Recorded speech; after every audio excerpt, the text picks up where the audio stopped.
हाँ जी, determiners part 6। देखिए, इससे पहले हम पढ़ चुके आर्टिकल्स ए एंदा का प्रयोग और जीरो आर्टिकल, ये हम पढ़ चुके अच्छी तरीके से, सारे नियम हम कवर कर चुके। अब डिटरमाइनर्स में जो जो अलग जो हैं उनके बारे में हम अध्ययन करेंगे। तो देखिए, सबसे पहले हम प्रयोग करेंगे सम और एनी। सम और एनी का उपयोग करना सीख रहे हैं कि सम का प्रयोग कब करते हैं और एनी का प्रयोग कब करते हैं। सम का अर्थ होता है कुछ, सम का अर्थ क्या होता है? कुछ, और एनी का अर्थ होता है कोई। तो सम का प्रयोग हम पॉजिटिव सेंस में करते हैं। यदि कोई सकारात्मक अर्थ कोई वाक्य हमें प्रदान कर रहा है या कोई व्यक्ति किसी से प्रश्न कर रहा है और उसका उत्तर हमें लगता है कि पॉजिटिव आएगा, सकारात्मक आएगा, यस में आएगा, तो हम उसके लिए किसका प्रयोग करते हैं? सम का। और एनी का जो प्रयोग है वो हम नेगेटिव अर्थ में करते हैं, और नेगेटिव के साथ साथ इंट्रोगेटिव जो प्रश्नवाचक जो वाक्य होते हैं उनमें हम एनी का प्रयोग करते हैं, जिसका अर्थ भी, एनी का अर्थ भी कोई या कुछ होता है। ठीक है, तो देखिए नियमों के माध्यम से समझते हैं हम। सम का यूज पॉजिटिव सेंस में करते हैं, अभी मैंने आपको बताया। और यदि किसी प्रश्न के उत्तर में पॉजिटिव रेस्पॉन्स आए, रेस्पॉन्स यानी प्रत्युत्तर, उसका उत्तर पॉजिटिव में आए, तो सम का प्रयोग किया जाता है। एनी का use negative and interrogative, negative यानी नकारात्मक वाक्य, इंट्रोगेटिव यानी प्रश्नवाचक वाक्य में किया जाता है। किसी भी व कोई भी के अर्थ में एनी का प्रयोग किया जाता है, जैसा कि मैंने अभी आपको बताया कि किसी भी और कोई भी, किसी भी और कोई भी के अर्थ में एनी का प्रयोग करते हैं।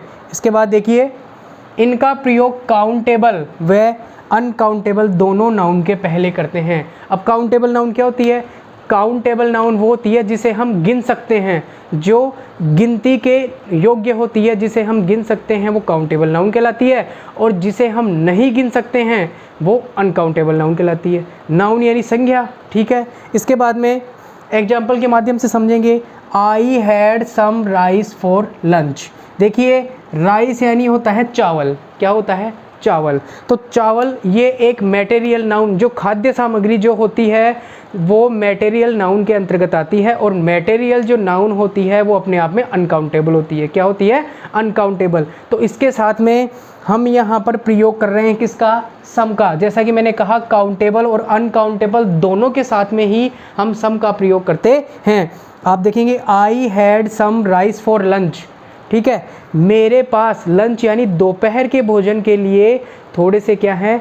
चावल हैं, या कुछ चावल है, थोड़े से या कुछ चावल हैं। नेक्स्ट एग्जांपल है, I gave you some books yesterday. Books, अब देखिए बुक्स यानी पुस्तकें, ये काउंटेबल नाउन आ गई। जैसा कि मैंने यहाँ बताया, काउंटेबल और अनकाउंटेबल दोनों के साथ प्रयोग होगा, तो यहाँ पर ये काउंटेबल नाउन आ गई। तो काउंटेबल नाउन के पहले भी प्रयोग किया जा रहा है किसका? सम का। I gave you some books yesterday, मैंने तुम्हें कल कुछ पुस्तकें दी थी। ठीक है, इसके बाद में some sense of request, suggestion, advice और ऑफर। देखिए, सम का उपयोग हम किसके अर्थ में करते हैं? रिक्वेस्ट, किसी से विनती करते हैं तब। सजेशन, किसी को सुझाव देने के अर्थ में। एडवाइस, किसी को सलाह देने के अर्थ में। ऑफर, किसी से कुछ प्रस्ताव रखने के अर्थ में हम प्रयोग करते हैं किसका? सम का। देखिए एग्जाम्पल के माध्यम से, could I have some books please.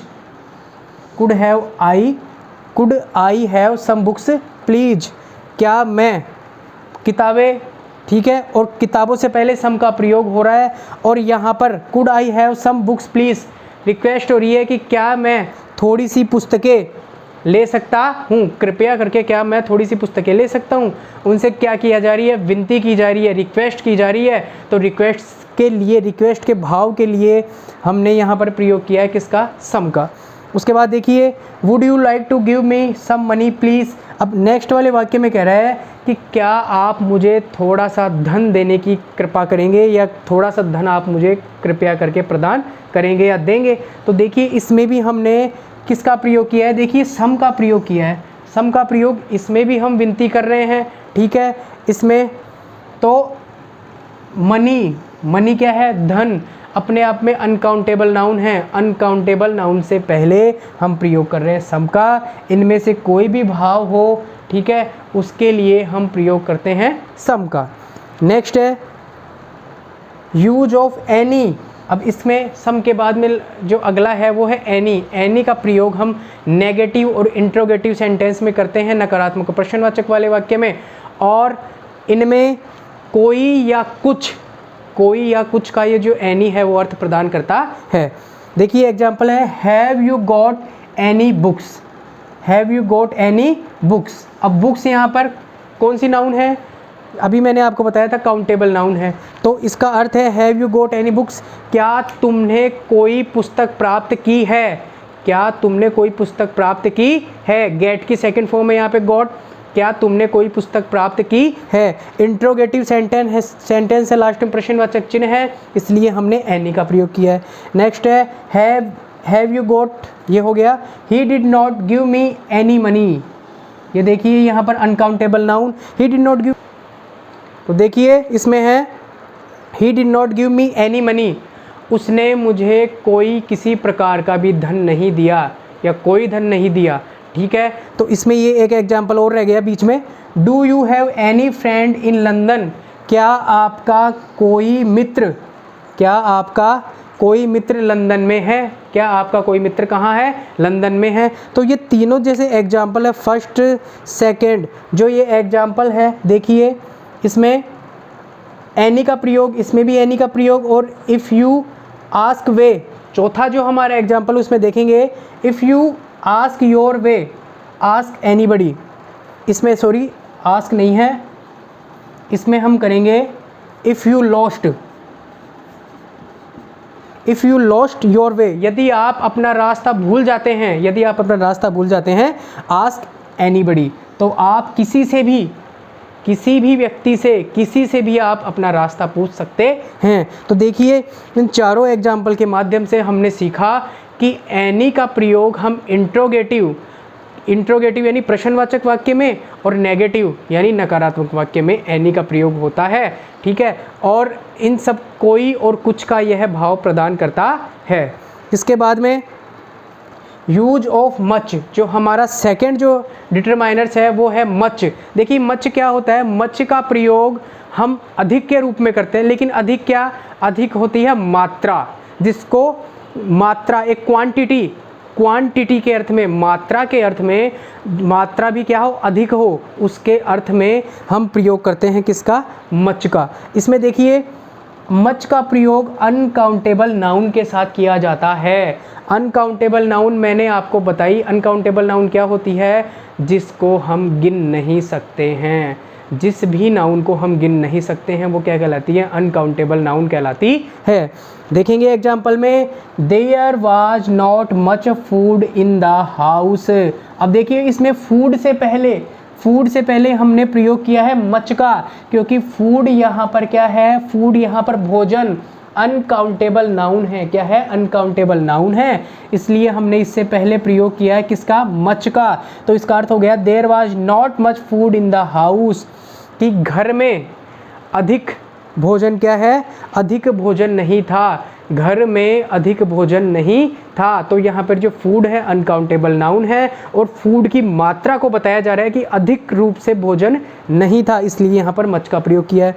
दूसरा है इसमें you always give me too much trouble. आप देखिए इसमें मच का प्रयोग हो रहा है कि आप मुझे हमेशा बहुत अधिक परेशानियां देते हैं, तो इसमें ट्रबल यानी परेशानी या समस्या, तो उसके लिए हम प्रयोग कर रहे हैं किसका? मच का। इसके बाद में नेक्स्ट एग्जांपल है there is much traffic on the road. Traffic यातायात, जिसमें गाड़ी, बाइक, जितने भी मतलब यातायात के साधन हैं उनके लिए आया है कि रोड पर बहुत अधिक ट्रैफिक था। ये ठीक है, तो ट्रैफिक की मात्रा के बारे में बताया गया है कि जो रोड पर ट्रैफिक की मात्रा थी वो क्या थी? बहुत अधिक थी। तो इसके अर्थ में हम प्रयोग कर रहे हैं अधिक, लेकिन अधिक भी क्यों? मात्रा के अर्थ में। एक आगे आएगा मैनी, वो संख्या के अर्थ में होगा, लेकिन यहाँ पर हम बात कर रहे हैं मात्रा के अर्थ में। तो रोड पर जो ट्रैफिक था वो बहुत अधिक था। इसके साथ में next example, I have much money two by A motorcycle.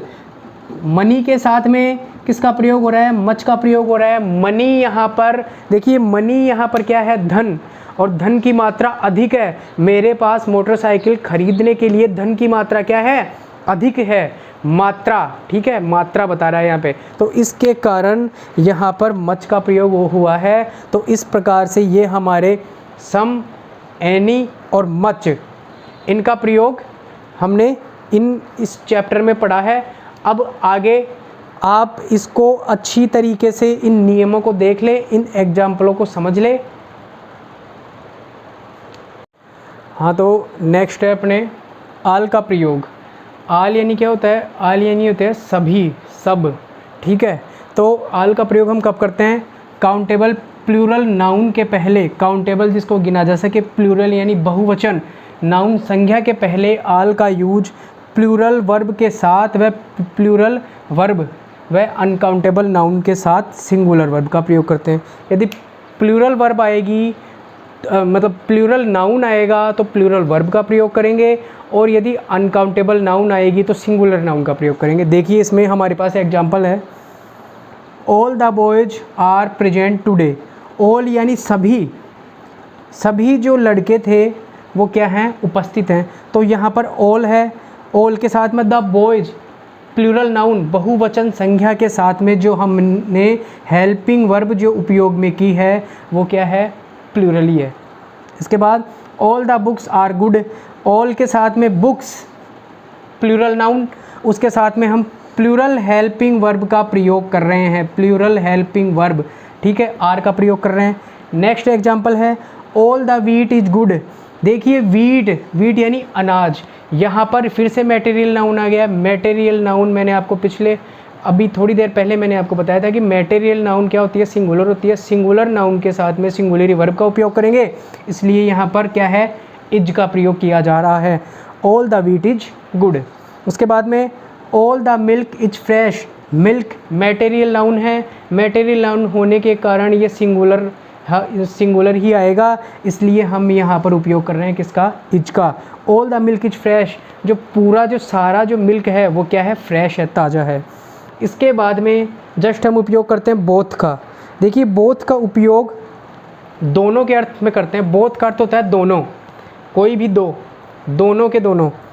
Use of both, जब एक जैसी दो वस्तुओं के बारे में या दो वस्तुओं के लिए बोथ का यूज प्लूरल नाउन के साथ किया जाता है। भाई एक से अधिक हो गया तो प्लूरल तो अपने आप हो गया, सिंगुलर तो एक ही होता है, लेकिन इसमें एक से अधिक की बात हो रही है तो प्लूरल हो गया। बोथ का अर्थ दोनों होता है।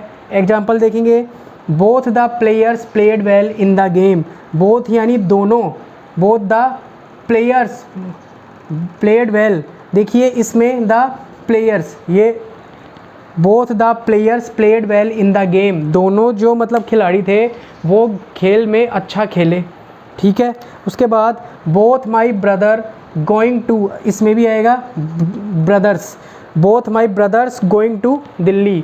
मेरे जो दोनों भाई हैं वो कहाँ जा रहे थे, दिल्ली जा रहे थे। तो यहाँ पर देखिए बोथ का प्रयोग हमने किया है, बोथ माई ब्रदर्स। इसमें एक मिनट देखिए, हम इस सेंटेंस को थोड़ा सुधार कर देते हैं। बोथ माई ब्रदर्स, इसमें हेल्पिंग वर्ब आएगी वर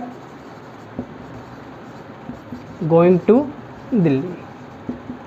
हेल्पिंग वर्ब का उपयोग बोथ माई ब्रदर्स वर। अब देखिए यहाँ पर जो आया वर, वर क्यों आया, क्योंकि बोथ का प्रयोग हो रहा है, प्लूरल नाउन है, प्लूरल माई ब्रदर्स प्लूरल, इसके साथ में हमने प्रयोग किया है वर का। नेक्स्ट है there were houses on both sides of the road, कि रोड के दोनों साइड, रोड है उसके इस साइड और इस साइड क्या है, हाउसेज यानी घर हैं। तो दोनों साइड के अर्थ में, दोनों के अर्थ में हम प्रयोग करते हैं किसका, बोथ का। नेक्स्ट है यूज ऑफ मोर। देखिए मोर, मोर का अर्थ क्या होता है, अधिक। मोर का अर्थ क्या होता है, अधिक। तो इसमें देखिए इसका प्रयोग मात्रा व संख्या, मात्रा और संख्या के अधिक या अधिक के अर्थ में करते हैं, कि भाई अगर कोई संख्या में अधिक है या मात्रा में अधिक है तो हम प्रयोग करते हैं किसका, मोर का। इससे पहले हमने मच पढ़ा था, तो मच का प्रयोग हम कहाँ करते हैं, मच का प्रयोग हम मात्रा को बताने के लिए करते हैं, मोर का प्रयोग संख्या और मात्रा दोनों को बताने के लिए किया जाता है।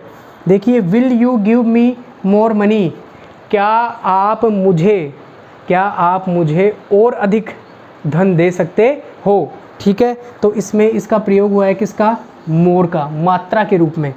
आई like to play this song one more time, और मैं यह जो गाना है एक और बार अधिक बजाना चाहता हूँ या चलाना चाहता हूँ। या I like to play this song one more time, एक से अधिक बार या एक बार और, एक से अधिक बार या एक बार और के अर्थ में हम प्रयोग करते हैं किसका, मोर का।